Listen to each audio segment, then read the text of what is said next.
Aceita a nossa gratidão e adoração pela preciosa dádiva do Senhor Jesus, o teu Cordeiro, a nossa justiça. Obrigada, Pai, pelo teu Espírito que nos mostrou a face gloriosa de Jesus. E eu peço que tu continues a mostrar a cada um de nós aqui, desde o menor até o maior. Todos aqui temos segurança de que tu és o nosso Deus e Salvador, Senhor Jesus.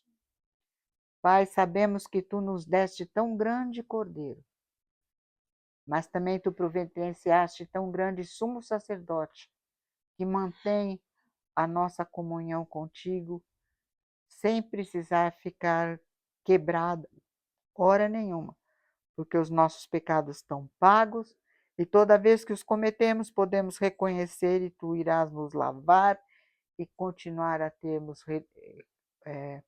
relacionamento pleno contigo, comunhão contigo. Obrigada por tão grande salvação. Abençoa, Pai, os nossos irmãos que não estão aqui conosco. A cada um abençoa, dirige e guarda nesse fim de ano, começo de ano. Oramos, ó Pai, pelo teu povo de Israel, pela salvação do teu povo. E, de uma maneira especial, quero continuar suplicando pelo nosso presidente Bolsonaro, que tu o abençoes, ó Pai, com a sua família. Eu clamo a ti que ele entenda que a verdade é Jesus. Abre-lhe o entendimento, ó Pai. Mostra que ele é bem-aventurado com toda essa perseguição, porque é por causa do Senhor que ele está sendo tão perseguido. Mas guarda, ó Pai, e se tu fores servido, que ele possa se recuperar. Mas eu peço mesmo que a salvação dele, em nome de Jesus. Amém. Muito bem, hoje nós vamos, com a graça do Senhor Jesus, terminar um assunto muito gostoso, né? E eu vou começar lembrando o que diz Jeremias, Deus falando a Jeremias. Ouvi a palavra que Jeová vos fala, a vós outros, ó casa de Israel. Assim diz Jeová: não aprendais o caminho dos gentios, nem vos espantais com os sinais dos céus. Por quê? Espanteis, hein? Porque com eles os gentios se atemorizam, é isso? Isso. Então, os sinais dos céus. Os gentios, o que eles enxergam? Os sinais, para eles, são manifestações de Deus. Então, Deus diz, não aprendam esse caminho. Não se espantem com essas coisas, porque os gentios se atemorizam com eles. Porque os costumes dos povos são vaidade, pois cortam no bosque um madeiro, obra das mãos do artífice, com machado, com prata e ouro o enfeitam, com pregos e martelos o fixam, para que não oscile. Você já pensou que você precisa aprender lá, senão se ele cai, como que ele pode cuidar de você? Se ele precisa de um prego para não cair. Os ídolos são como um espantalho em pepinal e não podem falar.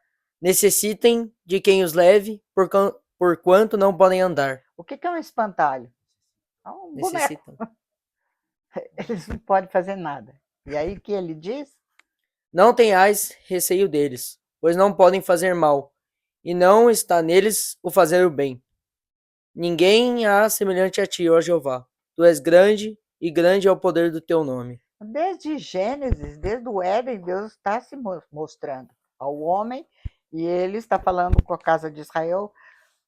Aqui estão muitos itens do culto babilônico colocados, o Espírito de Deus colocou aqui.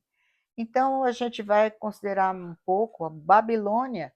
Veja, eles mesmos, isso aqui é um livro de história, a porta dos deuses. E o que eles apresentam? Né? Vocês têm aqui, ó, a via processional na Babilônia era decorada com leões, e esses leões representam Estar, a deusa do amor e da guerra. E aí, vocês estão vendo que tem uma porta aqui. Esse portão, a porta de Estar, foi decorada com dragões, símbolos do deus Marduk, touros, símbolo do deus Haddad, E a grandiosa via processional, que todo o festival era desenvolvido nesse caminho de Babilônia, das cerimônias do Ano Novo, percorria para sair da cidade. As paredes encontravam-se decoradas com leões, 120, né? Símbolos da Babilônia. E aqui, essa reprodução, isso não é uma reprodução, isso daqui, eles foram à Babilônia, está em Berlim, eles pegaram e reconstruíram no museu a porta de estar. Então, vocês estão vendo que, de qualquer maneira, Deus é que é importante. Né? Mas Deus continua, por favor. Quem te não temeria a ti, ó Rei das Nações? Pois isto é a ti devido. Porquanto, entre todos os sábios das nações e em todo o seu reino, ninguém há semelhante a ti. Mas eles todos se tornaram estúpidos e loucos. Seu ensino é vão e morto como um pedaço de madeira. Presta atenção como Deus está falando. Traz-se prata batida de Tarsis e ouro de Ufaz. Os ídolos são obra de artífice e de mãos de ourives. Azuis e púrpuras são as suas vestes. Todos eles são obras de homens hábeis. Vocês viram a cor de estar do portão, né? Púrpura, né? E vocês podem ver, são as cores de Maria. Até quando eu falo, eu canto, vocês dão risada, né? Mas vestida de branco, ela apareceu, trazendo nas vestes as cores do céu, azul e púrpura, né? Deuses babilônicos. Ave, ave, né? Avestruz. Continua. Eu fui lá no passado agora, né? Eu sei. Porque a minha mãe cantava isso. Eu nunca, graças a Deus, nunca passei por isso, mas eu conheço. Continua, por favor. Mas Jeová é verdadeiramente Deus. não é feito por mãos de homens. Ele é o Deus vivo e o Rei eterno. Do seu furor treme a terra, e as nações não podem suportar a sua indignação. Assim lhes direis: os deuses que não fizeram os céus e a terra desaparecerão da terra e debaixo destes céus. Vocês estão entendendo? Ah, mas eu adoro fulano de tal. Azar seu. Você adora, a mentira não existe. E eles não passarão. Eles desaparecerão. E essa frase aqui está em aramaico, lá em Jeremias. Mas, terminando. Vaidade são, obra ridícula. No tempo do seu castigo, virão a perecer. Não é semelhante a estas aquele que é a porção de Jacó, porque ele é o Criador de todas as coisas, e Israel é a tribo da sua herança. Jeová dos exércitos é o seu nome. Vocês estão vendo como Deus está mostrando quem ele é e mostrando os hilos de Babilônia? Então, todo esse culto que nós vamos ver, ele é todo, desde o Tanar, lembra? No Jardim do Éden, Deus deu, nós vamos estudar Romanos 1, vocês vão ver bem isso, mas Deus revelou a verdade. Os homens deixaram a verdade depois do dilúvio e montaram essa religião babilônica. E montaram os seus dogmas, os seus apetrechos de culto, tudo isso, e Deus está dizendo isso tudo é louco. E aí, então, ele criou a nação de Israel de Abraão e Sara, que não estavam amortecidos, não tinham semente. Deus os vivificou, Deus criou a nação de Israel para que todos pudessem ter a chance de conhecer o Deus vivo. Tá? Então, ele, através de Israel, nós vamos ver que todo o Antigo Testamento, desde Êxodo, Deus vai falando sobre esse culto babilônico. Mas lembrem-se, como lá Deus falou através de Jeremias, que os pagãos, os gentios, eles têm medo dos fenômenos naturais, né? Que lembra que eu já falei sobre isso, os númina. Númina quer dizer o poder, o divino naquele fenômeno da natureza, né? Então, o que eles faziam para segurar? Ai, se tem o trovão, para ele não me destruir, a chuva, isso e aquilo. Então, eles faziam, para segurar o favor desse Deus, né? com imagens de culto, templos, serviços, dramas e tudo mais. E essa é a religião. A religião mesopotâmica mais antiga parece ter sido uma de solidariedade com a natureza e seus poderes. Né? E aí, essa religião mãe, adorando coisas criadas, tomou os fenômenos naturais e, por temê-los, atribuiu-lhes personalidades, poderes divinos chamados númina no latim, buscando representá-los através daquilo que lhes era conhecido e aplacar esses deuses com oferendas e cultos em forma de dramas. Né? Então, eu gosto muito de Deuteronômio 10, o Jeremias, nós já lemos Deuteronômio 10, 17, Deus diz, ele não aceita suborno. E em Romanos 2, 11 diz, Deus não aceita suborno. Ele não recebe você se você tem o quem indica, né? O QI, é sem QI. Deus não recebe você pela face, é pelo seu coração, tá certo? Muito bem, nós vimos então personagens históricos. Nimrod, Deus fala dele na Bíblia, que ele começou a ser um valente caçador, aqui está um relevo, né, da época dele, e Nimrod, então, foi fundador de um reino teocrático em oposição a Jeová. E o começo do reino dele, o princípio, foi Babel.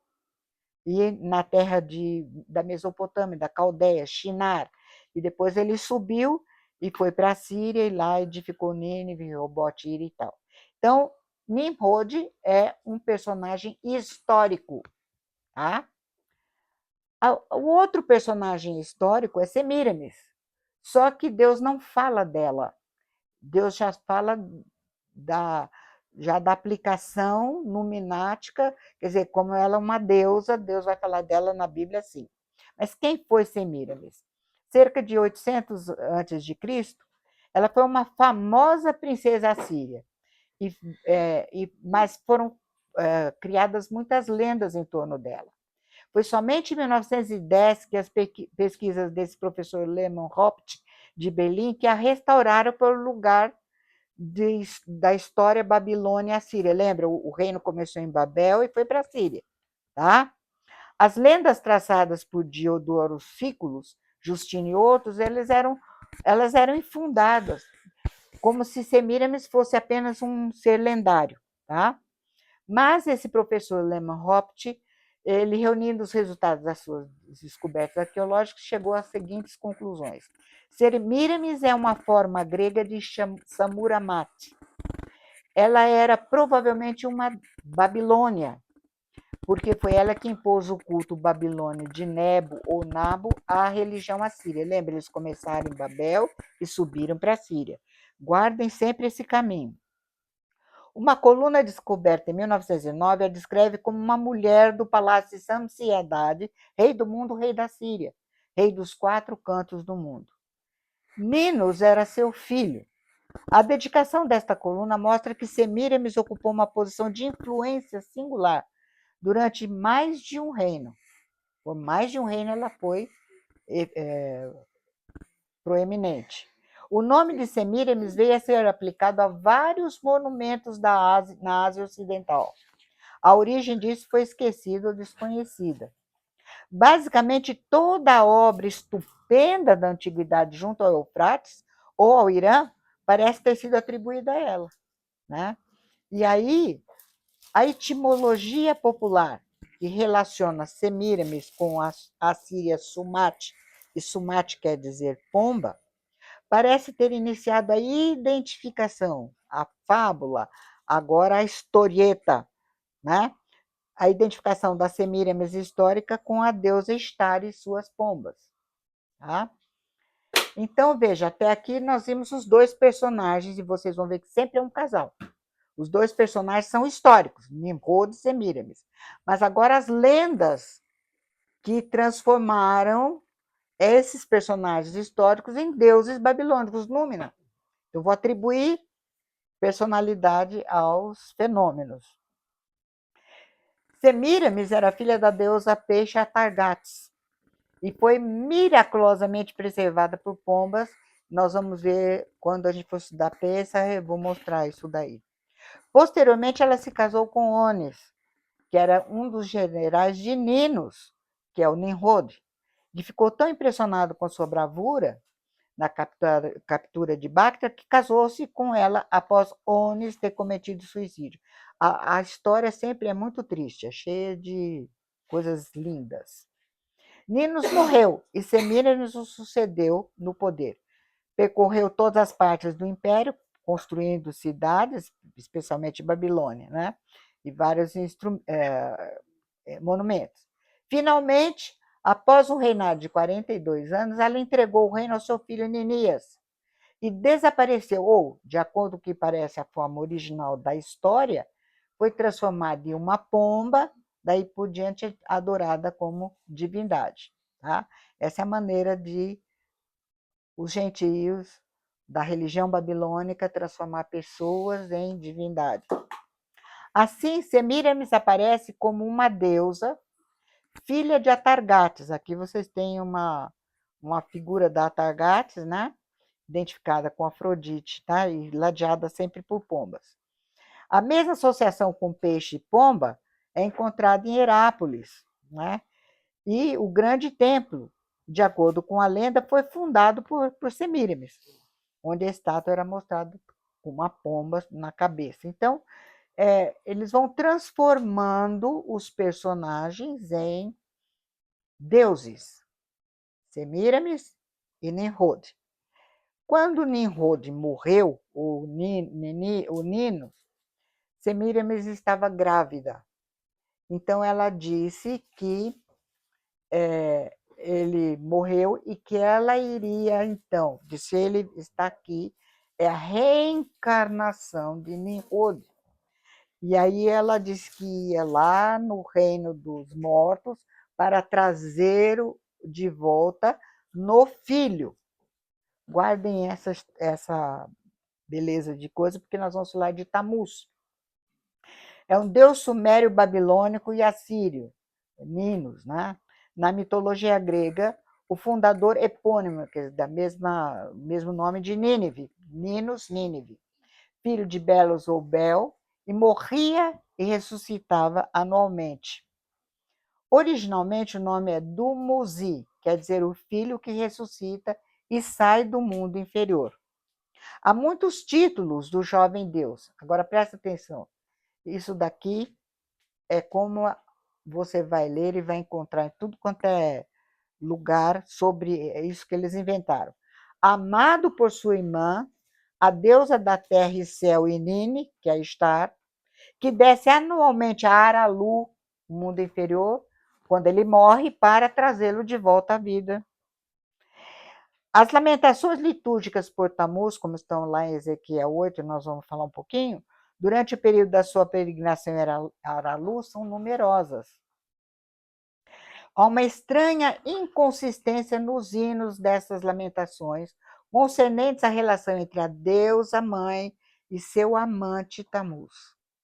Nos primitivos textos sumérios, ela é irmã, mas logo a visão semítica babilônica é que ela é sua mãe e prevalece, porque ela casou com ele, mas ela foi lá, trouxe, é o filho, é o marido que virou filho, reencarnou, essa história que eles contam.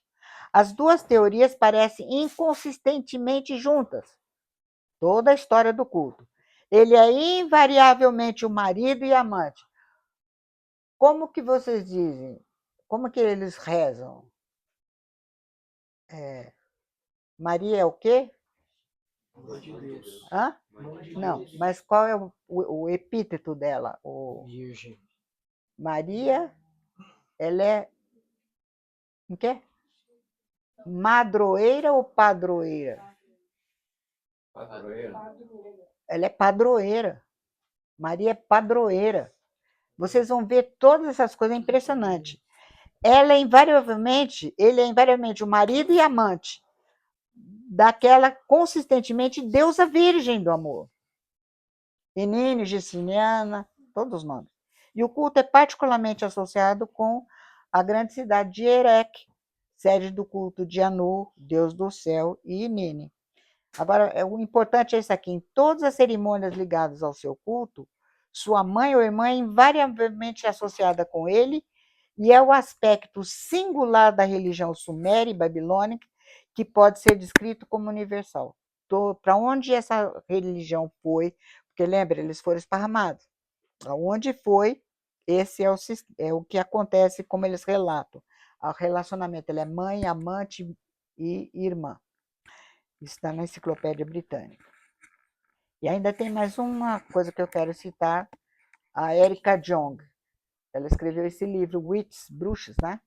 E essa mulher esteve até no Brasil. E eu estava lendo, ela está com 83 anos. E ela está com demência, né? Não podia ser diferente. Olha o que ela diz: 5.000 anos atrás, na antiga Babilônia, nossos ancestrais adoraram a divindade suprema como rainha do céu. E levou vários milênios de luta e tal, coitadinho, e todo mundo foi contra eles, e eles foram destruídos, queima de livro, né? Reescrita de mitos, de lendas para o Deus Pai Javé e seu Filho Jesus, para ser finalmente introduzido em nossas mentes e imaginações. Quer dizer, como se quando a palavra de Deus estivesse destruindo o mito babilônico.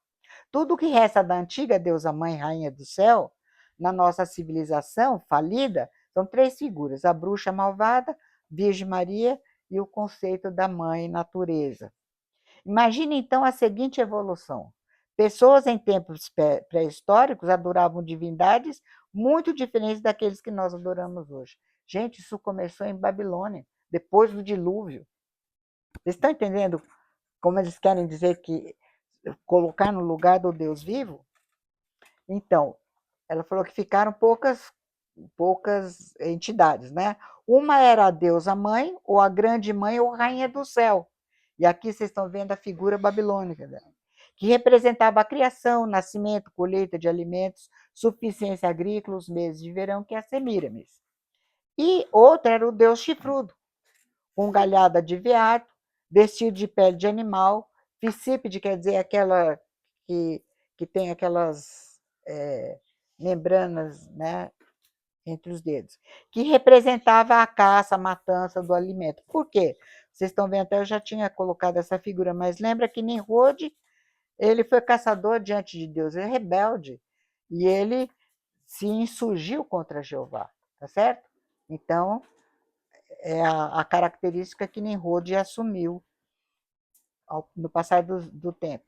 O ano era dividido entre a adoração dessas duas divindades.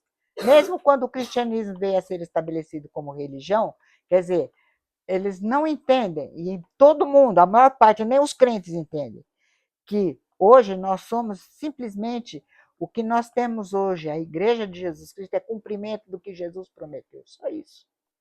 Cumprimento de profecia. Mesmo quando o cristianismo veio a ser estabelecido como religião, seus cultos não puderam ser erradicados. Tá? Agora vem a coisa. Por toda a Europa, os camponeses persistiram em sua adoração, muito após os reis e cortes terem se convertido ao cristianismo. Né? Convertido eu ponho sikh porque não tem nada a ver. Em muitos lugares, deuses cristãos e pagãos eram adorados simultaneamente. Lembra? Vocês vão ver que vai chegar em Pérgamo, vocês vão ver que o paganismo foi casando com o cristianismo. Eram adorados simultaneamente, e mesmo sacerdotes cristãos eram iniciados nos mistérios pagãos. Isso é relatado muito mesmo. Desde que era o interesse dos cristãos tolerarem o paganismo, não os cristãos, os religiosos. De fato, eles não tinham nenhuma chance, uma vez que os pagãos eram em maior número. Então, os deuses e deuses pagãos foram recebidos no panteão cristão. E isso formou, de Pérgamo, chegou a igreja de Tiatira, catolicismo romano, que é basicamente o Babilônia com a capa de cristianismo. E aí ele diz assim, por exemplo, o uso de 25 de dezembro, 4 dias após o solstício de inverno. O nascimento de Cristo foi escolhido precisamente para trazer os adoradores do sol invencível, para o reduto cristão, desde que era originalmente o dia da festa deles. Né? E aí, então, mais fácil você pegar, passar um pouquinho de água assim, passar uma borracha tal, veste com outra coisa e continua. O seu Deus chifrudo, lembra? Que é Nimrod? Os cristãos agora denominam o diabo. Olha que coisa. E a sua grande mãe foi feita a Virgem Mãe Cristo, que foi, coitadinha, ela era virgem, e engravidou e tá. Assim, foi o paganismo primeiro tolerado, depois assimilado e então brutalmente extinto. Veja, isso é uma bruxa falando. Aqui temos essa escultura, né? Do bezerro ou touro, provavelmente de Baal Haddad, né? Está no Museu de Damasco. E aqui tem um caldeirão de prata, sempre, então, mostrando sempre o deus chifrudo, a característica de Nimrod, caçador, então ele era representado de várias maneiras, como um caçador. Então, nós temos Babilônia, porta dos deuses, e olha que interessante, aqui está a torre, né? A torre para alcançar o céu. Mas o que é importante aqui? Como você chega lá? Quem é a porta? Estar.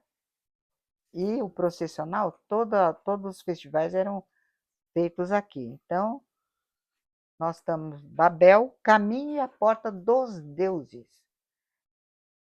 Isso está em franca oposição à porta. Jesus disse: eu sou a porta. Tá certo? Muito bem. Então, lembrando, lá na Pérsia, o reino persa, lembra Ciro, entrou em Babilônia e derrotaram os caldeus, e os caldeus derrotados fugiram para Pérgamo. E aqui em Pérgamo, o culto babilônico floresceu da grande deusa mãe. Então, veja, saiu de Babilônia, onde era o culto, e foi para Pérgamo. Em Pérgamo, isso aqui é Turquia hoje, tá? E aqui floresceu esse culto. Muito bem. Então, morte e ressurreição dos ritos religiosos da primavera em Roma. O culto de Cibele e Átis entre a lenda e o mistério. E aqui está um diadema, estão Cibele e Átis. Eu vou usar esse culto para mostrar para vocês e vou dizer para vocês que isso é história. Como é que de Babilônia chegou em Roma. Eu quero que vocês entendam bem. E hoje a gente põe uma árvore de Natal, põe guirlanda na porta e faz tudo isso. O culto de Cibele e Átis, que está um relevo dela, né? Cibele é a mãe dos deuses e da natureza na mitologia frígia, que é na Ásia Menor, onde é a Turquia hoje. Conhecida como Mãe do Ida por sua origem no Monte Ida. Então, eu pus um mapinha aqui. Esse aqui, ó, é o pedacinho aqui, a ponta da Turquia, né? Aqui está Pérgamo, e o Monte Ida está aqui. Então, e vocês vejam que aqui, tá vendo a Frígia, ó? Sendo a deusa primordial da fertilidade, da vida selvagem, das montanhas protetoras das cidades. Associada a leões, música selvagem, um culto de êxtase, introduzida em Roma como Magna Mater. E ela, na Frígia, era a principal divindade. Então, isso aqui isso aqui é chamada Anatólia, a parte central da Ásia Menor, a Frígia, Pérgamo, tá vendo? Floresceu onde os sacerdotes babilônicos desenvolveram essa religião. Então, de Pérgamo, nós estamos dizendo que o culto da grande deusa mãe foi parar, ou a Magna Mater foi parar em Roma. Então, veja aqui, ó. Aqui nós temos, tá vendo, ruínas do templo da Magna Mater. Isso aqui é tá vendo o Coliseu aqui? O Arco de Tito, isso aqui é como que chama? São as ruínas, eu esqueci, daqui a pouco eu lembro. Em Roma, isso aqui é Roma. Tá vendo o Coliseu, o Arco de Tito, esse aqui é já eu lembro o nome, me fugiu agora. No canto sudoeste do Palatino, em um dos locais mais importantes e centrais da topografia da Roma Antiga, entre os vestígios mais antigos da ocupação humana do sítio urbano, os restos de edifícios sagrados do período arcaico e republicano inicial, então nós temos o Templo de Cibele. a mãe dos deuses, Magna Mater, grande mãe, né? De origem anatólica. Quer dizer, ela veio lá de Pérgamo, lá da Turquia, e os gregos a chamavam de Reia. Tá? Então, como é que ela foi parar lá? Como é que esse culto foi parar em Roma, tomando a capa de cristianismo? Em 205 a.C., durante a Segunda Guerra Púnica, Roma estava ameaçada por Aníbal. Aníbal estava no norte da África subindo com os elefantes dele. E segundo Lívio, né, após frequentes chuvas, então aconteceram várias chuvas e tal, e eles estavam desesperados, aí eles foram olhar os livros sibilinos, que eram os livros guardados no templo de Júpiter Capitolino, onde eles consultavam os espíritos, deuses. Né?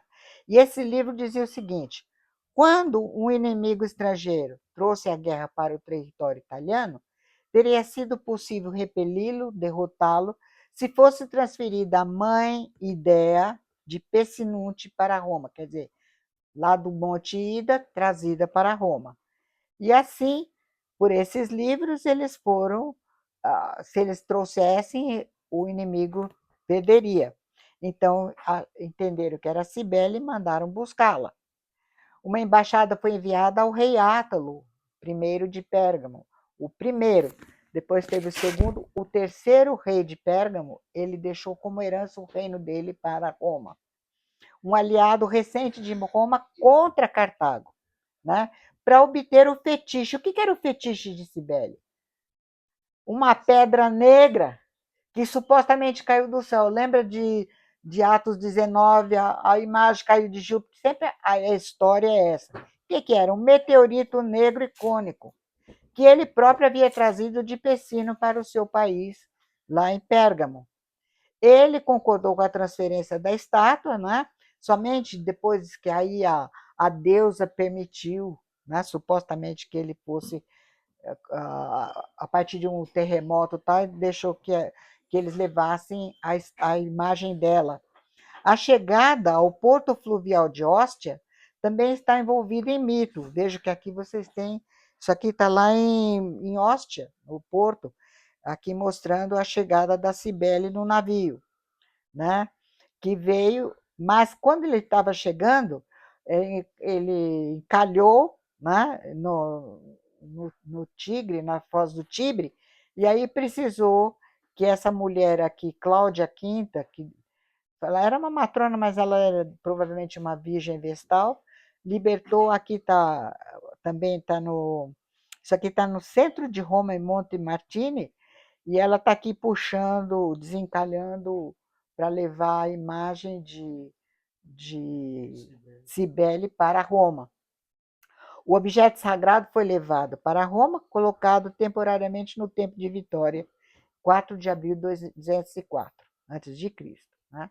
Então, veja, aqui nós temos Pessino, aqui está Pérgamo, e então o Átalo levou a grande deusa mãe para Pérgamo, e de Pérgamo foi para Roma. As festas eram realizadas no equinócio de primavera. Eu já vou falar sobre isso, de 15 a 27 de março. A estrutura dessas festividades, né, era conhecida apenas porque elas ocorriam em Roma, tanto no período final do Império Romano como no começo. Então, foi ali que ficaram registradas essas festas. E esses dias foram fixados de acordo com o calendário romano, de acordo com o Filocalo. Então, veja aqui, tem inclusive, ó, Cana Intrate, Arbor Intrate, Sanguine, Hilária, Equiécio, Lavácio, Início Caiane. Então, vocês vão ver o que é isso. Eu coloquei aqui para vocês saberem o que é equinócio. Equinócio é quando igual, o dia e a noite tem a mesma duração. E isto, o equinócio de primavera. Então, o festival dela começava exatamente em março, na época de março, era quando começava esse festival. E solstício é quando a noite é maior que o dia. E o solstício, 22 de dezembro, 22 de dezembro no hemisfério norte. E o que acontece?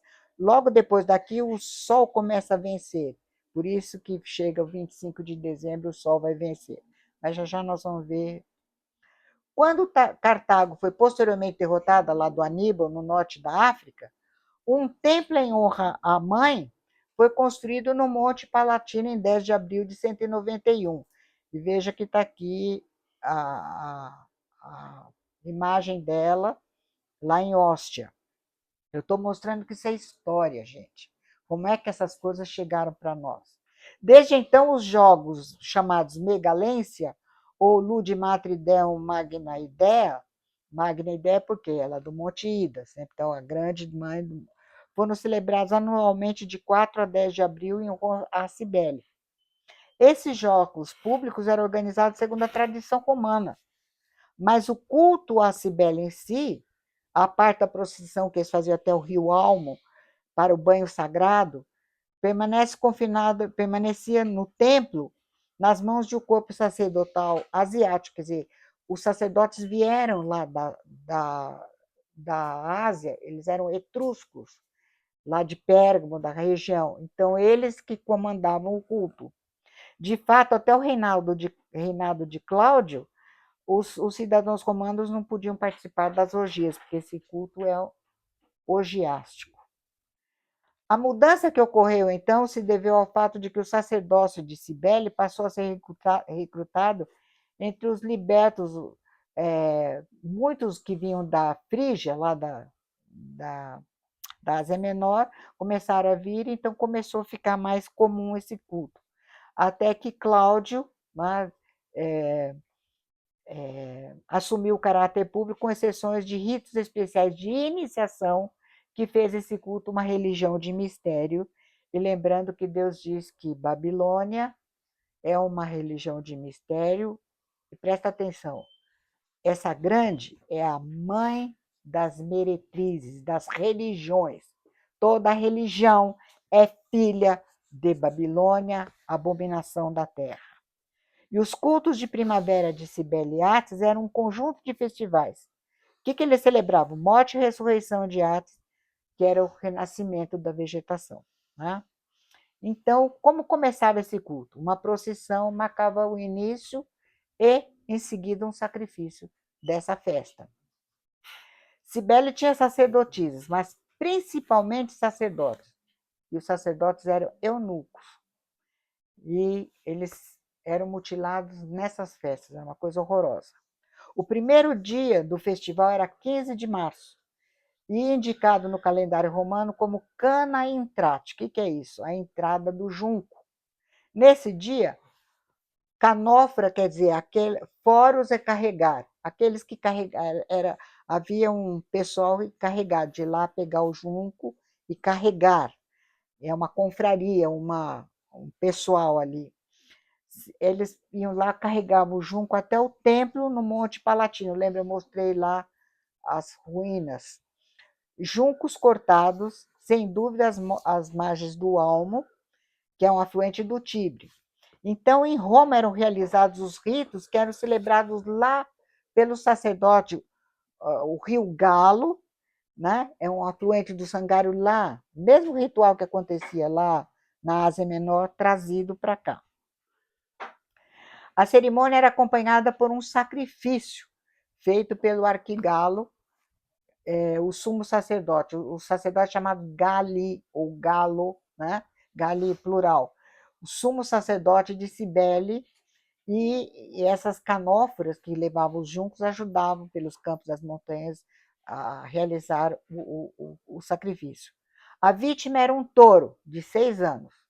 Agora, presta atenção. A vítima de Cibele, não de Átis. Vocês vão ver que, embora está falando do filho, quem que toma a posição? Ela. Ela vai roubar. Tá?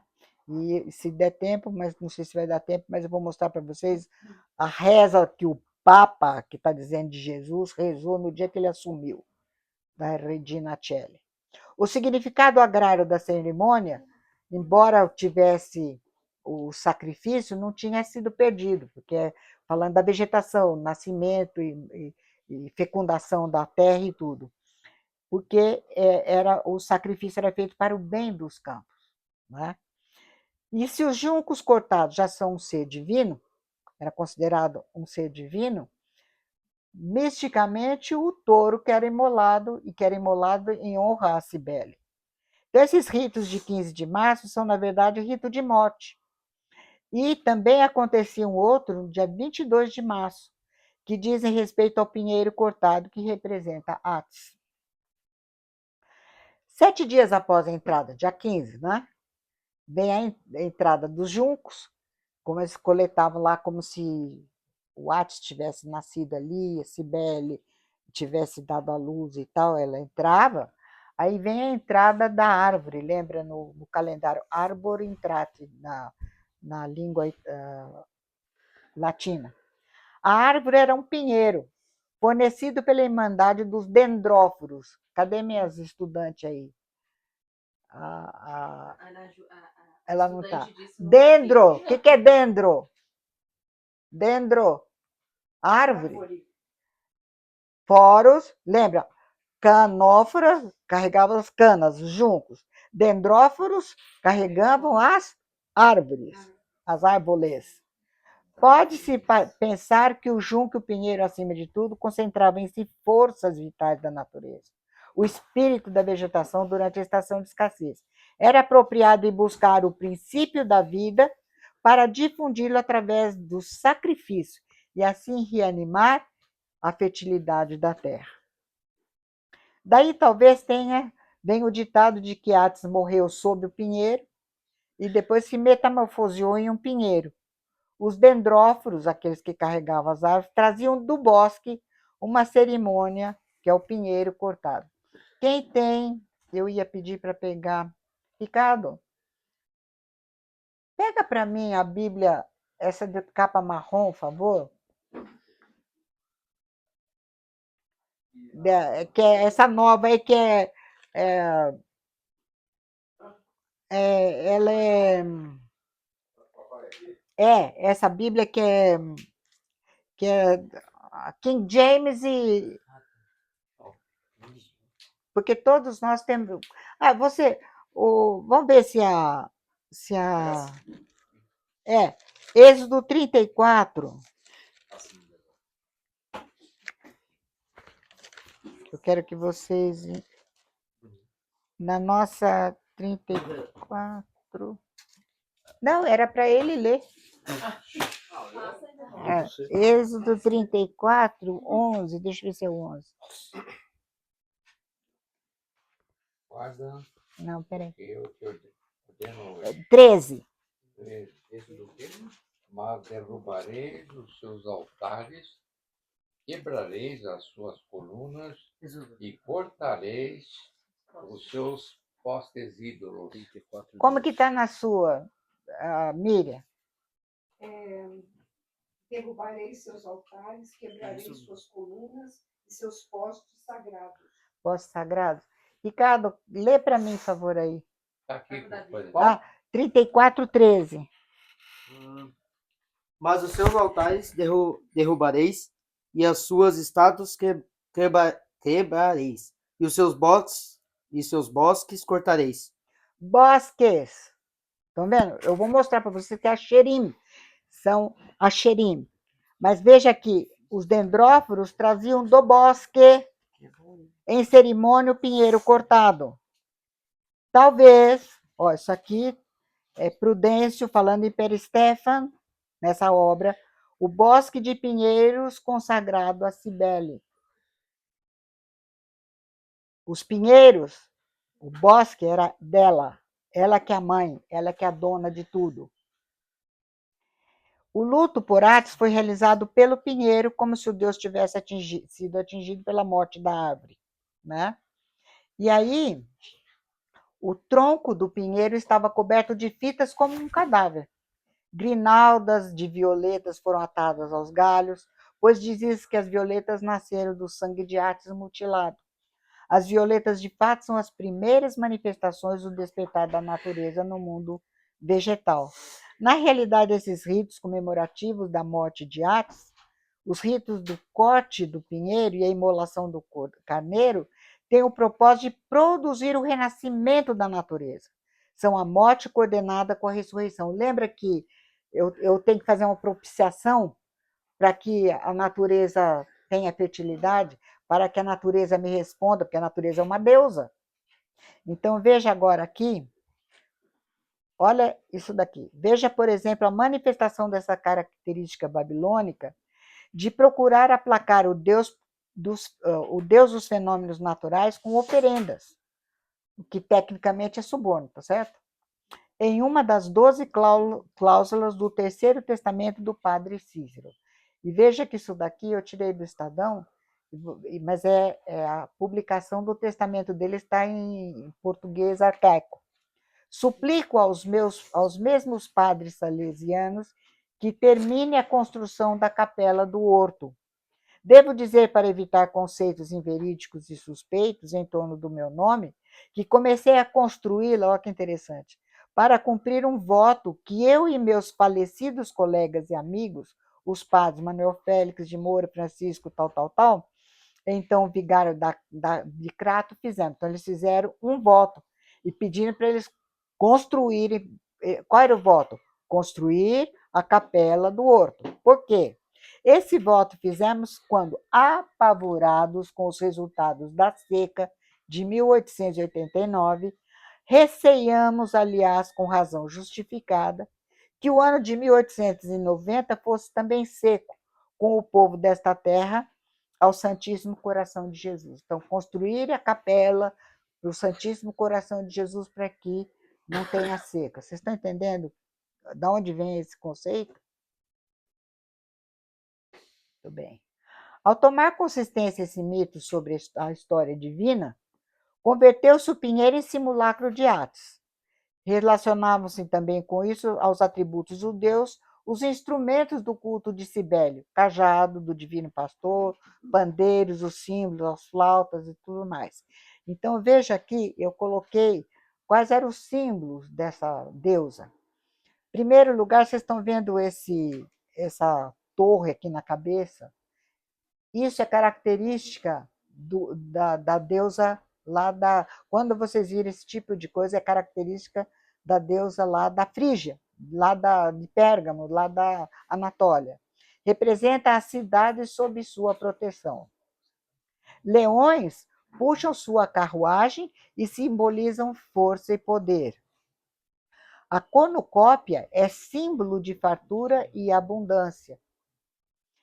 Os tamboris, o tímpano, o tambor, instrumentos de percussão ligados aos rituais. E o pinheiro associado ao seu amante Atis e à imortalidade. Então, essas coisas que eram dela estavam presentes e todas no culto de Atis. O que estou procurando mostrar para vocês, que o culto a Atis, o filho que morre e ressuscita, ele faz isso porque é ela que é a dona do pedaço. Sobre a morte de Atis, há duas tradições. Uma que ele foi morto por um javali. E então, eles então faziam o sacrifício de um javali, né, que encarna o espírito da vegetação, identificado com o Deus. A segunda, Atis, enlouquecido pela cólera de ciúmes, da Agdites ou de Cibele, então ele se mutila e morre. Né? Então, são essas duas explicações para a morte de Atis. O dia 24 de março era o dia do sangue, dies sanguinis. Nesse dia, Cibele recrutava seus sacerdotes, o grande dia da iniciação sacerdotal. Nesse momento, o espírito da mãe, apoderando-se de seus eleitos, lhe inspirava loucura, por seu horror, semelhante aos cultos orgiásticos de Dionísio. Tudo a mesma coisa. A preparação... E, gente, não era diferente em Canaã. Por que Deus mandou que Israel tirasse aquele povo de lá? A preparação para esse dia se realizava durante uma novena de observações especiais, uma semana de jejum, mas não era jejum como nós fazemos. Inclusive, eles não podiam comer as coisas da natureza, mas podiam, por exemplo, comer carne. Enfim. Ao som das flautas, símbolos, tamboris, os participantes se integravam a movimentos frenéticos, eles ficavam possuídos. e aí se cortavam com facas. Quem já viu, por exemplo, o festival do Eid, dos muçulmanos, os xiitas, eles se cortam todos. Tem sacerdotes que ficam esses monges e tudo, eles se machucam todos. É o mesmo tipo de culto, né? Se cortavam com facas por seu furor, os fazia mais ou menos insensíveis no sentido, porque estavam possuídos.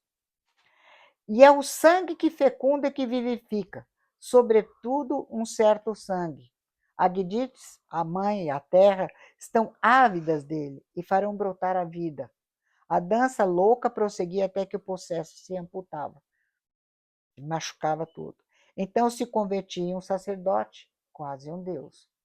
Vocês estão vendo que culto louco? Aí, quem que vai ler? Por favor. Agora nós estamos chegando em Listra. Paulo e Barnabé estão lá.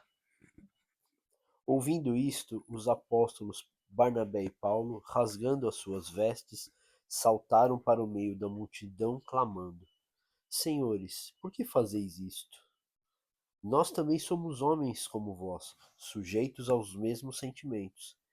E vos anunciamos o Evangelho para que, destas coisas vãs, vos convertais ao Deus vivo, que fez o céu, a terra, o mar e tudo que há neles. Então eles estavam, porque Paulo foi curado em nome de Jesus, aquele paralítico, e eles acharam que eram os deuses e queriam fazer o quê? Sacrifício para eles.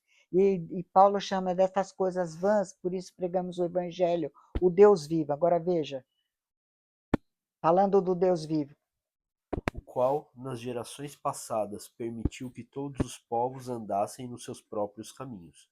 Contudo, não se deixou ficar sem testemunho de si mesmo, fazendo bem, dando-vos do céu chuvas e estações frutíferas, enchendo o vosso coração de fartura e alegria.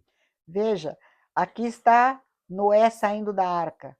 E Deus prometeu, nunca mais, sempre vai ter, sempre vai haver sementeira, ceifa, frio, calor. Deus tinha prometido. Agora o que eles estão fazendo?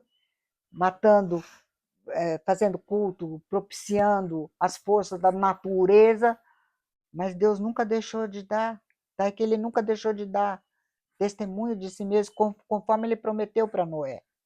Então aqui vocês têm esse afresco, esse entalhe.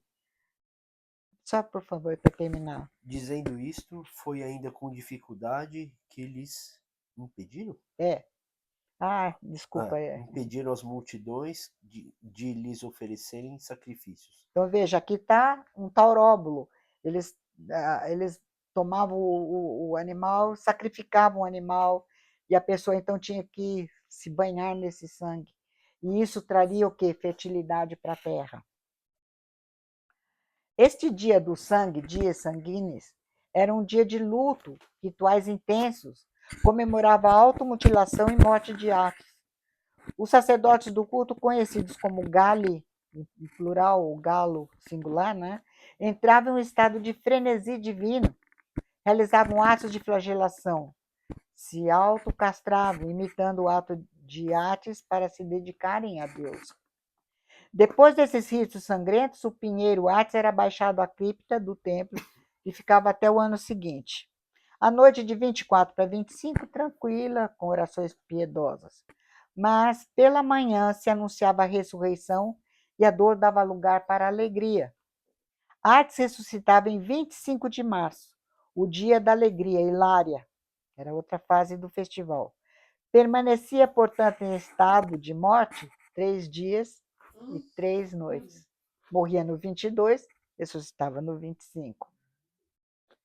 Então, Hilária é o ponto alto das celebrações de 25 de março, que é o equinócio da primavera, quer dizer, quando os dias são iguais, dia e noite são iguais, no calendário romano, com o festival Hilária, que significa alegria ou regozijo. Este dia celebrava a ressurreição de Atis, marcando o renascimento da natureza, o retorno da vida. Era um dia de grande celebração, ritos e banquetes. O ponto culminante da festa era a procissão solene, em que Atis aparecia junto à mãe, sobre sua quadriga, de modo que a cerimônia acabava em hierogamia, um casamento religioso. A procissão levava um pinheiro até o templo de Cibele, no Monte Palatino.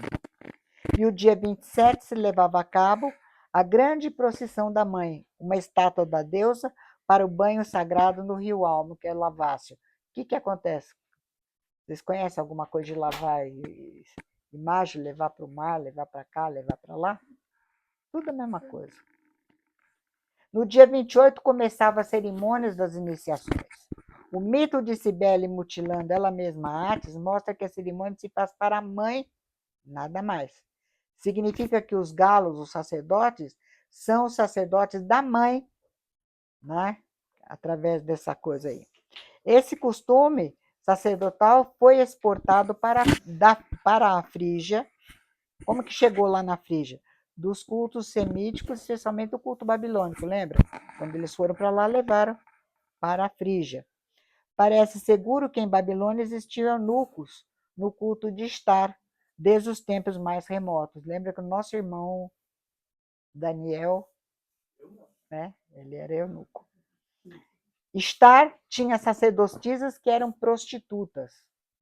Os hieródulos emasculados, sem dúvida, estavam tão prostituídos que a Bíblia os chama de cães. Vamos ler esse texto, Deuteronômio 23, 17 e 18.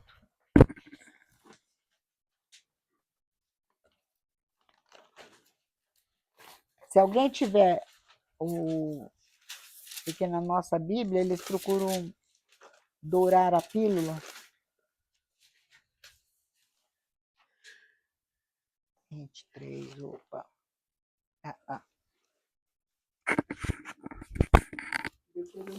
23, 17 e 18.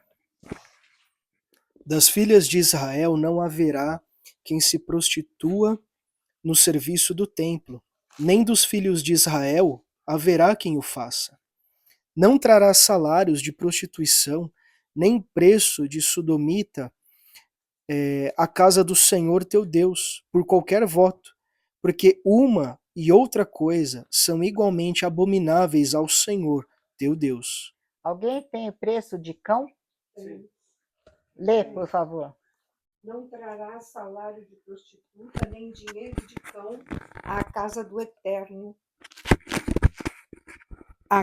Eterno, teu Deus, a fim de pagar algum voto, porquanto Jeová, o teu Deus, por ambos tem repugnância.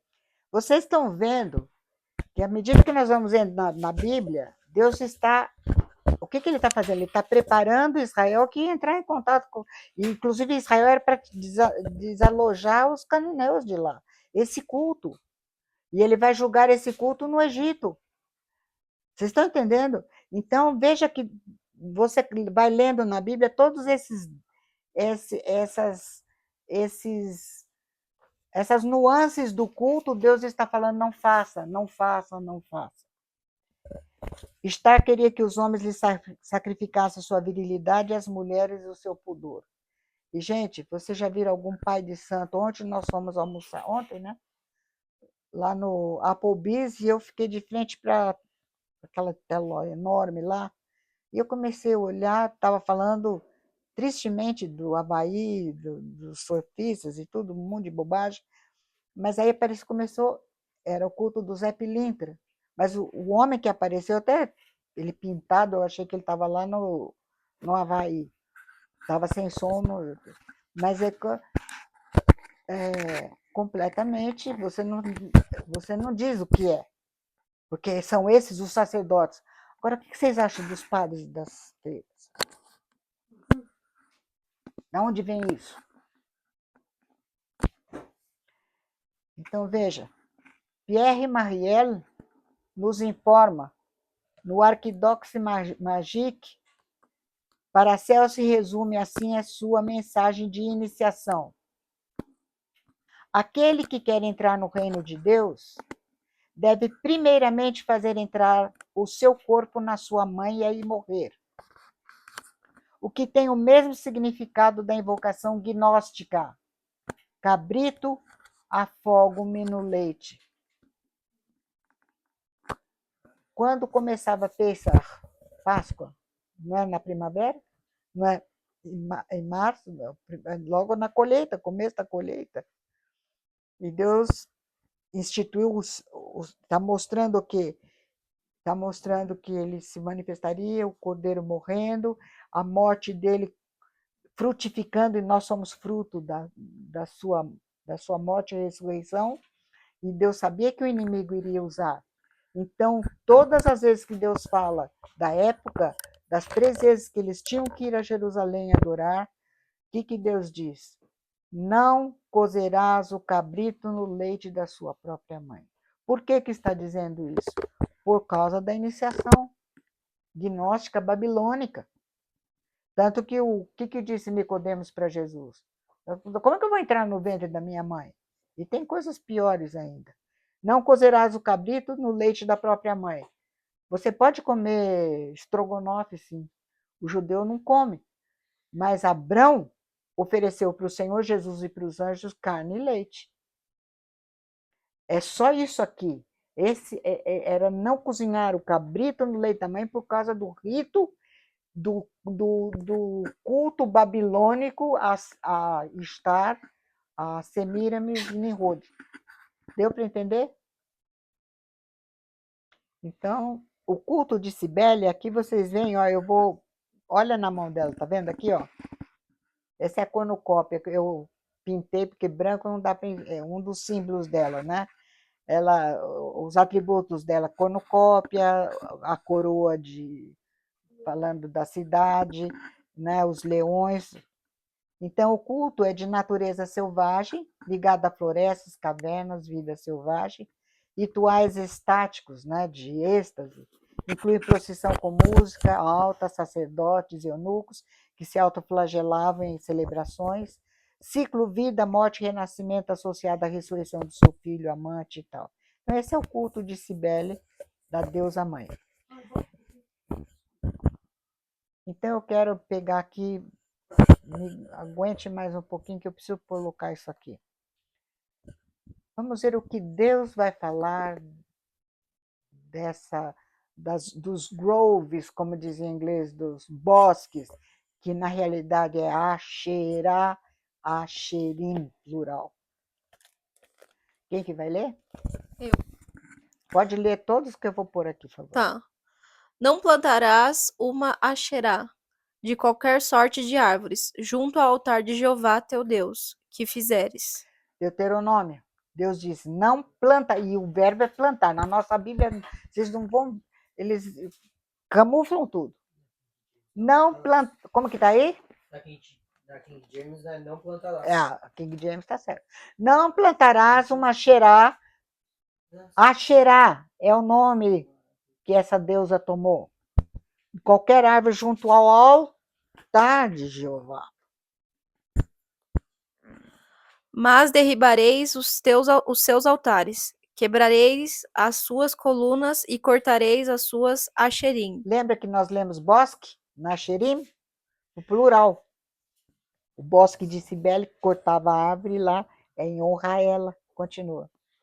Porque não adorarás outro Deus, pois Jeová, cujo nome é zeloso, é um Deus zeloso. E ciumento.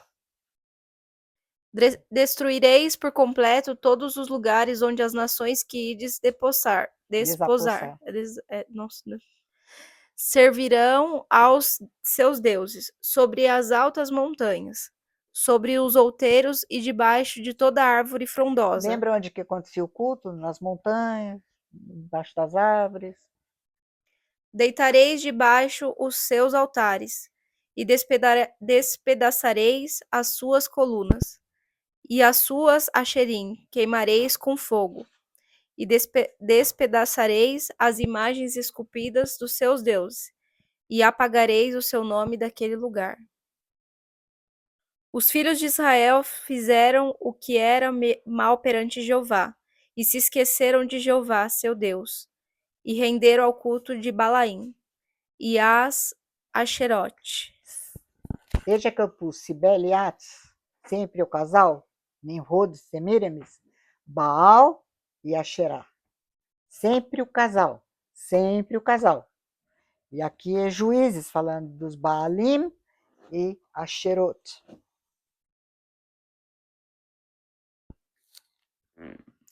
Naquela mesma noite lhe disse Jeová: Toma um boi que pertence a teu pai, a saber, e segundo boi de 7 anos, e derruba o altar de Baal, que é de teu pai, e corta a Asherá, que está junto ao altar. Olha que interessante. Deus não disse que não era para plantar junto do altar, mas aqui Deus está falando com Gideão, está mandando que ele destrua, derribe o altar de Baal e faça o que com a Asherá? Corte. Quando você corta, o que você corta? Uma árvore. Vocês querem ver? Que está junto do altar. Edifica a Jeová teu Deus um altar no cimo deste baluarte, em camadas de pedra, e toma o segundo boi, e oferecerás em holocausto com a lenha da Asherá que vieres a cortar. Isso. Então, quando você corta a árvore, fica lenha? Você consegue lenha? Vocês estão entendendo que é árvore? Levantando-se, pois, de madrugada os homens daquela cidade, eis que estavam o altar de Baal derribado, e a Asherá, que estava junto dele, cortada. E o referindo segundo boi fora oferecido sobre o altar edificado. Então os homens daquela cidade disseram a Joás: Leva para fora o teu filho, para que morra, pois derribou o altar de Baal e cortou a Asherá, que estava junto dele. Sempre ao lado do altar.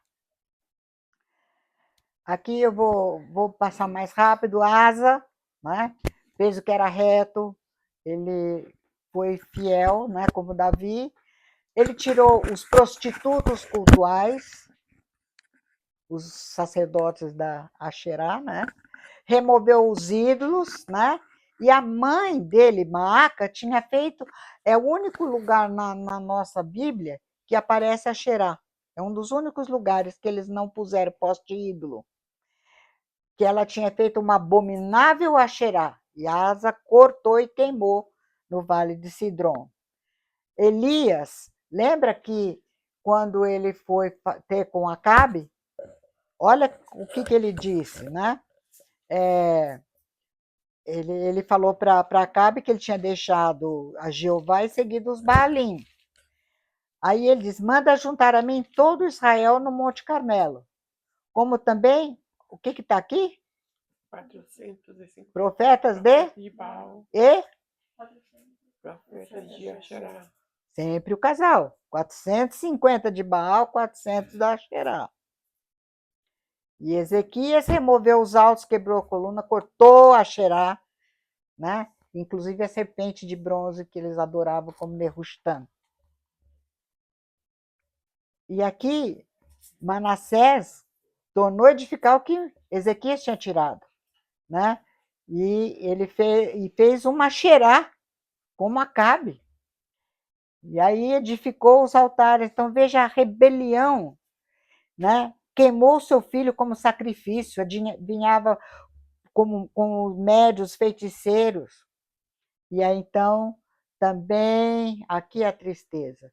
Pôs a imagem da escultura da Asherá que tinha feito na casa de Jeová, de que Jeová dissera a Davi e a Salomão: nesta casa em Jerusalém que escolhi de todas as tribos de Israel, porei o meu nome para sempre. E aí Deus diz: naquele dia olhará o homem para o seu Criador, ele vai resolver isso. Os seus olhos atentarão para o Santo de Israel, não olhará para os altares das suas próprias mãos, nem atentará para o que fizeram os seus dedos, nem para as Asherim, nem para as imagens do sol.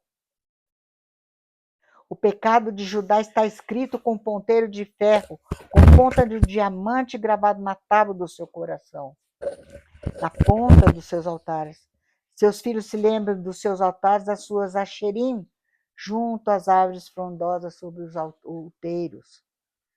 Agora olha a promessa: do meio de ti arrancarei as tuas Asherim, destruirei as tuas cidades, lá em Miqueias.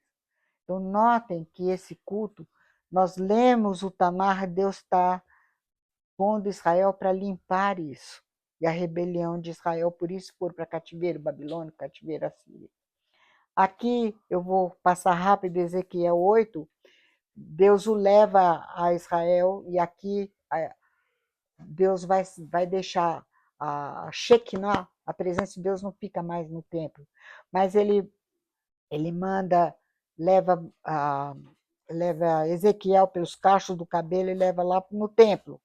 E ele diz que as grandes abominações que a casa de Israel faz ali, para que me afaste do meu santuário.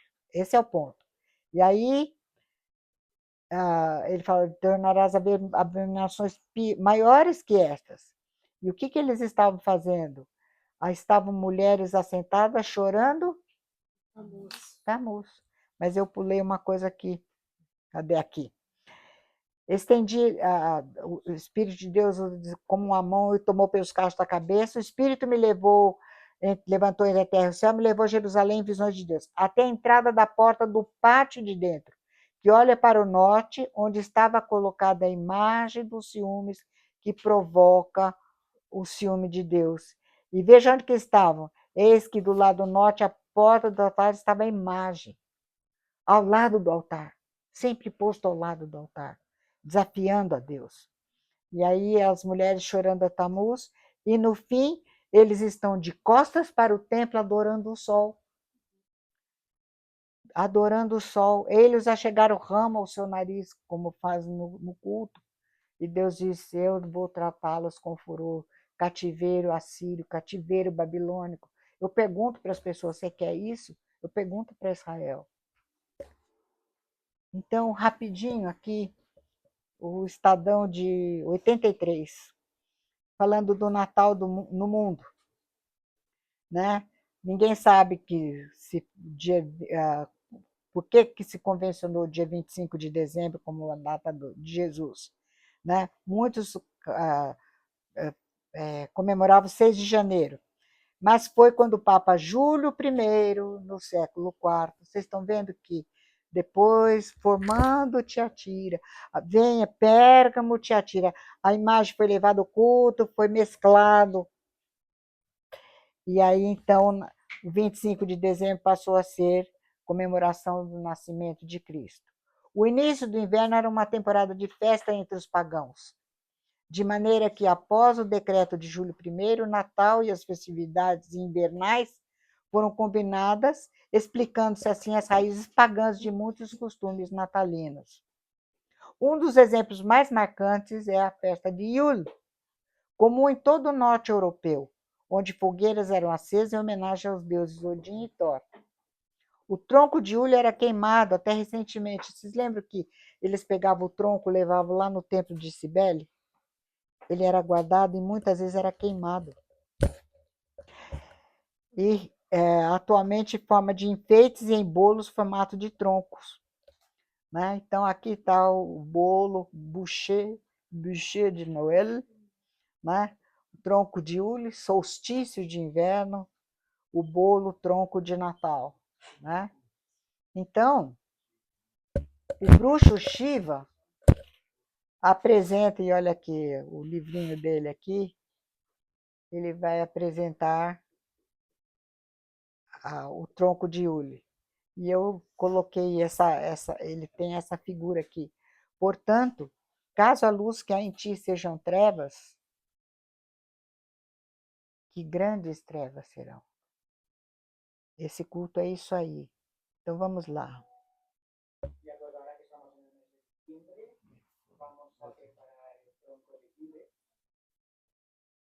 Vai em espanhol, mas é fácil de entender. Então, dezembro, nós vamos preparar o tronco de Yule.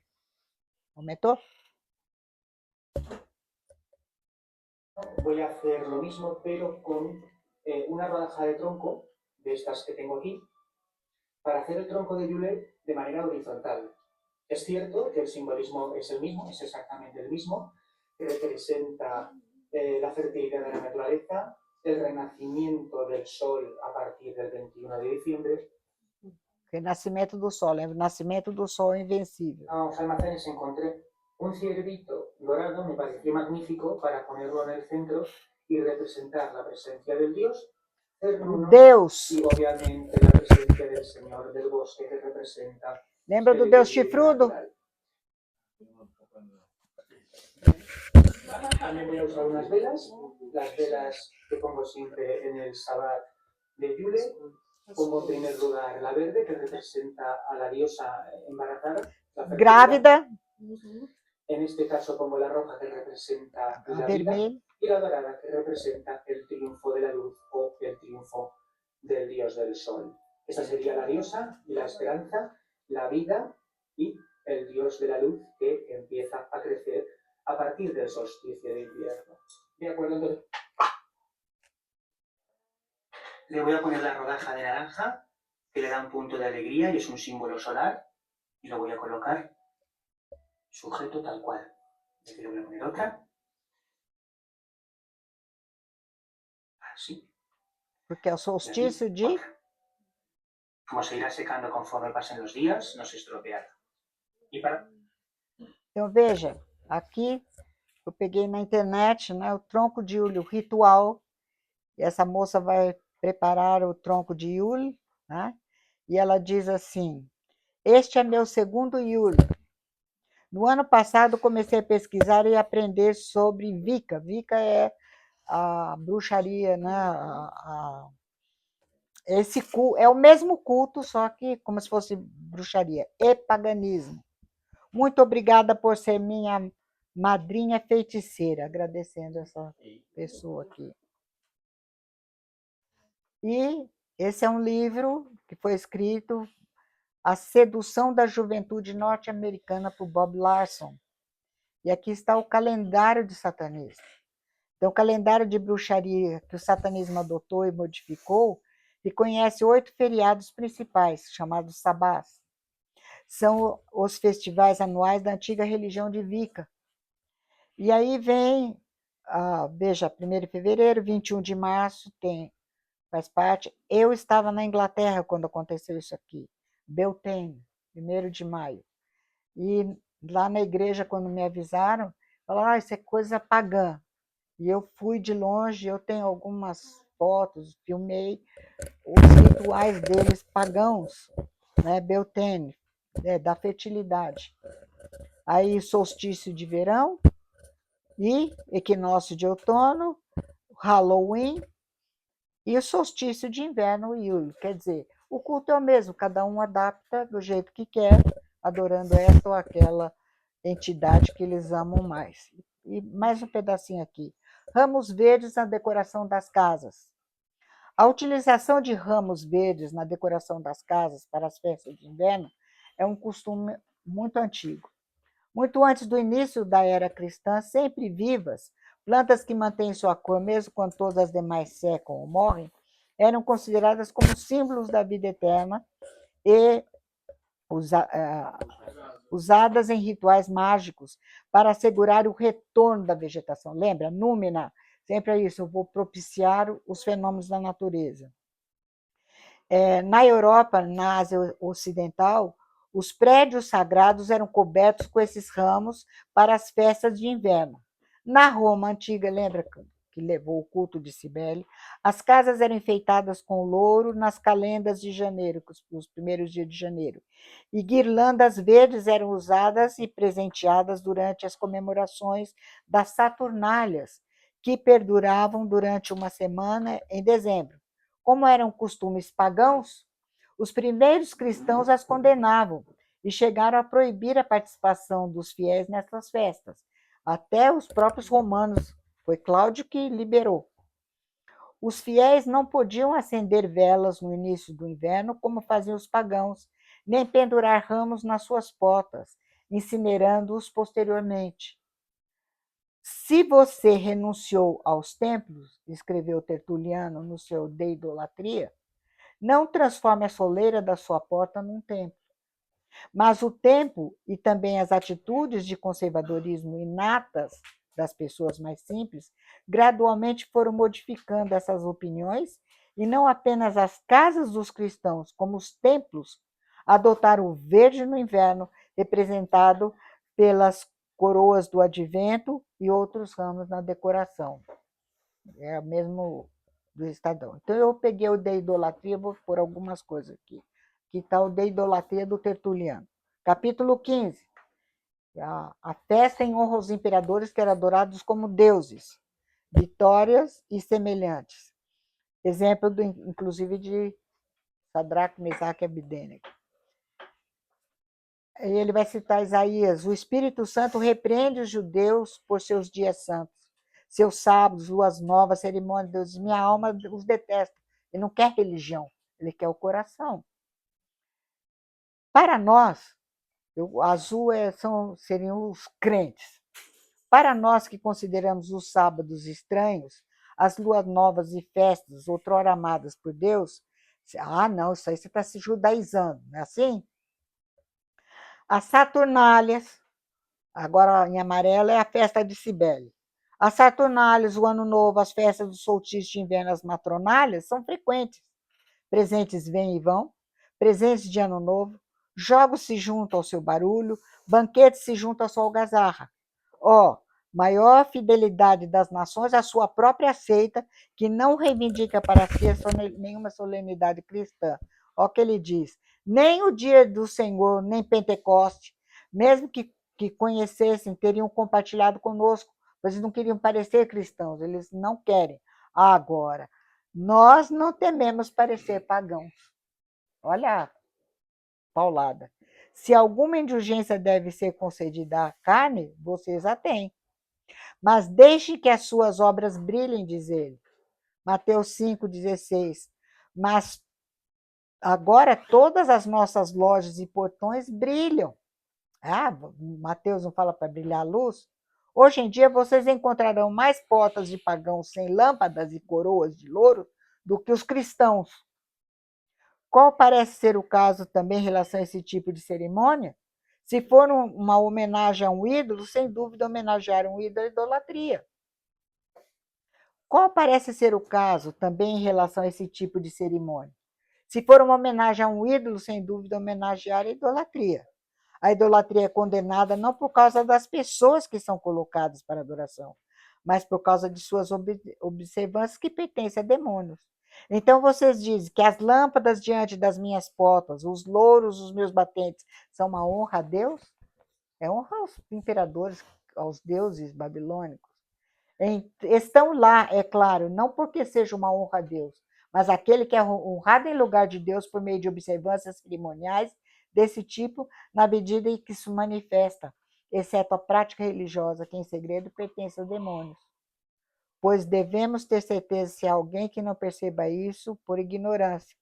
E olha que ele diz: na literatura deste mundo, encontramos entre os romanos deuses das entradas, Cardea, deusa das dobradiças, Porculos, deus da porta, Limensinus, deus do limiar, o próprio Janus, deus do portão. São deuses, quando você está pondo ali. Sabemos naturalmente que, embora os nomes sejam vazios e fingidos, quando são relegados à superstição, demônios e todo espírito imundo se apropriam deles, por meio do vínculo da consagração. Caso contrário, os demônios não teriam um nome individual, mas ali encontram um nome onde também encontram um símbolo. Entre os gregos temos Apolo Tireus, Antele ou Athele, demônios, como presidindo as entradas. Pois vemos também que outras entradas são adoradas nos banhos. Mas se há seres que são adorados nas entradas, é a eles que tanto as lâmpadas quanto os louros se referem. A um ídolo você terá feito o que faria a uma entrada. Aí vem falando aqui dos nossos 3 irmãos. E ele fala, a palavra de Deus manda que eu me sujeite aos magistrados, né? Mas o que fizeram os nossos irmãos? Eles, por razão que o exemplo dos 3 irmãos precedeu, embora obedientes a Nabucodonosor, rejeitaram com toda constância a honra à imagem, provando que tudo que é exaltado além da medida, a honra humana, em comparação com a sublimidade divina, é idolatria. Tu és a luz do mundo e uma árvore sempre verde. Agora ele vai dizer o que foi citado lá naquele artigo. Se renunciaste aos templos, não faças de tua própria porta um templo. E disse muito pouco. E ele vai falar mais firme. Se renunciaste aos ensopados, não vistas tua própria porta com a aparência de um novo bordel. Vocês viram que Deus fala desse culto. Esse culto é terrível. As Saturnálias, Saturno era um deus, está no fim, um deus romano, né? O culto estava tão revestido de características gregas que sua origem nativa ficava encoberta. Seu nome está ligado ao latino satus, indicando que ele é um deus de semeadura ou de semente, sempre deus agrário, sempre propiciando os deuses babilônicos, que são os fenômenos naturais. Mesmo os antigos tinham Saturno como uma importação, comparava com Cronos, grego, que também pode ser correto, mas há algumas evidências linguísticas, né, pondo de lado a ligação de Saturno, que ele veio para Roma através da Etrúria, de Pérgamo, da Ásia Menor, e mais tarde foi adorado da maneira grega, isto é, com a cabeça descoberta e tal. Os restos do seu templo em Roma, cito 8 colunas do Propileu, ainda dominam o extremo ocidental do Fórum Romano, aquilo que eu mostrei, tinha esquecido o nome, ao pé do Clivus Capitolinus. Os restos atuais não são do templo original, mas de uma reconstrução. E eu me lembro, eu tenho, é que eu preciso achar, eu tenho, quando ela estava, a nossa guia falando, eu gravei ela falando do templo de Saturno. Mesmo assim, é a construção de templo mais antiga das registradas, pois data de antes do começo da República, né? E aí, o parceiro de culto de Saturno é a obscura deusa Lua, cujo nome está ligado com Luas, que significa praga ou destruição, para quem as armas cativas eram às vezes queimadas. Mas Saturno também era associado a Ops, né? E assim vai. Seu grande festival, a Saturnália, tornou-se o mais popular dos festivais romanos. Sua influência ainda se faz presente no mundo ocidental. Originalmente era realizado no dia 17 de dezembro, mas foi estendido para 3 dias e mais tarde 7 dias, isto é, para o dia 24. A data foi ligada à colheita de inverno, que na Itália moderna varia de outubro a janeiro. Muito semelhante ao grego cronia, era o mais alegre festival do ano, né? Então, o que acontecia? Quando tinha Saturnália, era tudo relaxado, o patrão, os empregados faziam essa festa. As ruas ficavam infestadas pela loucura do Mardi Gras. Até hoje acontece o carnaval lá na Europa, é chamado Mardi Gras, que é a festa a Saturno. Também era escolhido um rei de brincadeira. Lembra o rei? Momo. Em todas as partes ouvia-se o cumprimento para aquela ocasião. Eu Saturnália, eu sou Saturnália. Presentes eram livremente trocados, principalmente velas de cera, bonecas de barro. Lembra? Acabamos de ver. A estátua de Saturno, tradicionalmente amarrada com fitas de lã, era desamarrada para que ele simbolicamente saísse e se juntasse à brincadeira. A influência da Saturnália sobre as celebrações de Natal e Ano Novo foi direta. Quanto ao presente de velas, os antigos contavam uma história estranha, que dizia que uma velha profecia mandava primitivos habitantes do Lácio enviarem cabeças para o Hades e fota de luz, né, para Saturno. Eles interpretaram isso como sacrifícios humanos, mas Hércules aconselhou-os a usarem luzes, a palavra foto significa luz, né, ou homem, conforme a acentuação em lugar de cabeças humanas. Então, esse festival aqui é o principal de Saturno desde esse tempo em Roma, para capitaneando as comemorações de Natal. Então, vocês têm aqui o equinócio, quando os dias são iguais, a primavera começa o culto, né, da Cibele, e aqui, o que acontece? No dia 22 de dezembro é a maior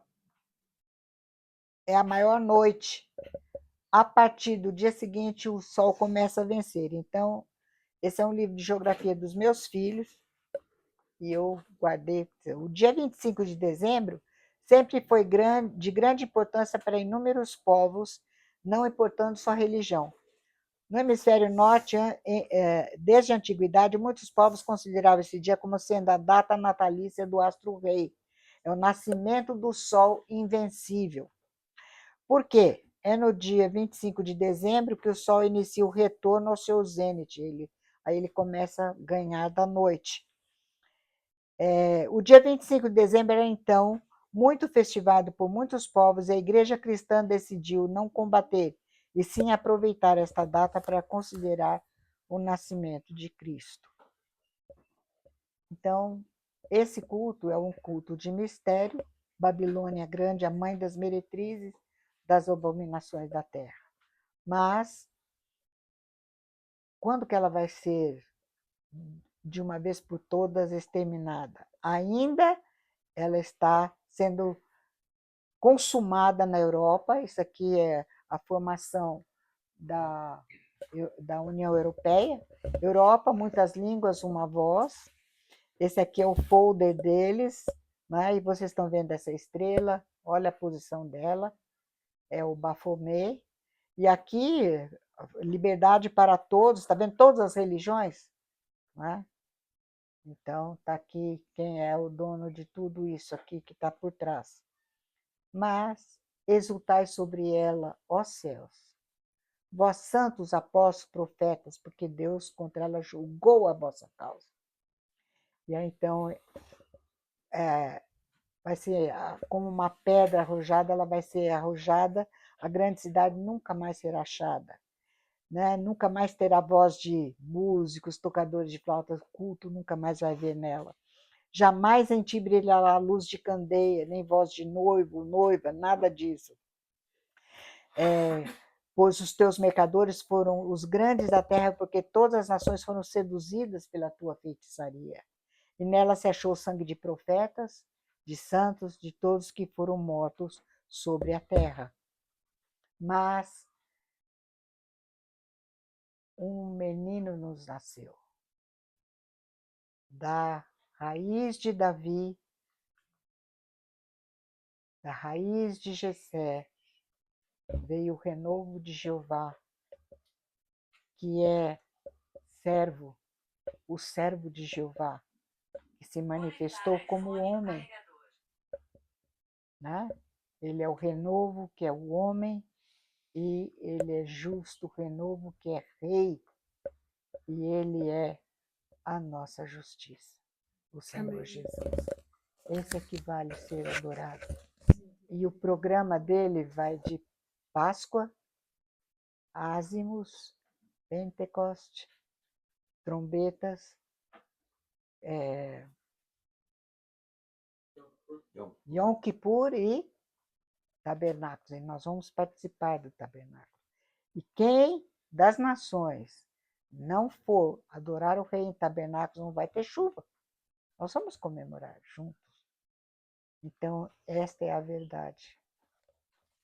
Ficou meio comprido, mas o Senhor Jesus guarde e nos dê sabedoria. Vamos orar?